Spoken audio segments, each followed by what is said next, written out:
ಅಂತಸ್ತು ಎಲ್ಲಿದೆ, ಗೌರವ ಎಲ್ಲಿದೆ? ಮೋಸಗಾರರೇ ದಗಾಕೋರರೇ ತುಂಬಿರುವ ಈ ಸಮಾಜದಲ್ಲಿ ಜನರಿಗೆ ನೆಮ್ಮದಿ ಸುಖವೂ ಶಾಂತಿ ಎಲ್ಲಿದೆ, ಎಲ್ಲಿದೆ? ಅಂತಸ್ತು ಎಲ್ಲಿದೆ, ಗೌರವ ಎಲ್ಲಿದೆ?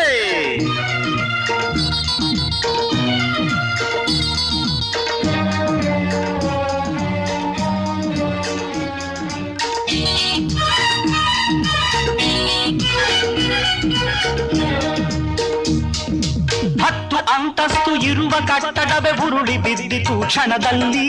10 ಜನಗಳ ಸ್ವಾರ್ಥಕ್ಕಾಗಿ ನೂರಾರು ಸತ್ತರು ಬಲಿಯಾಗಿ. 10 ಅಂತಸ್ತು ಇರುವ ಕಟ್ಟಡವೇ ಉರುಳಿ ಬಿದ್ದಿತು ಕ್ಷಣದಲ್ಲಿ. 10 ಜನಗಳ ಸ್ವಾರ್ಥಕ್ಕಾಗಿ ನೂರಾರು ಸತ್ತರು ಬಲಿಯಾಗಿ. ರಾಕ್ಷಸರ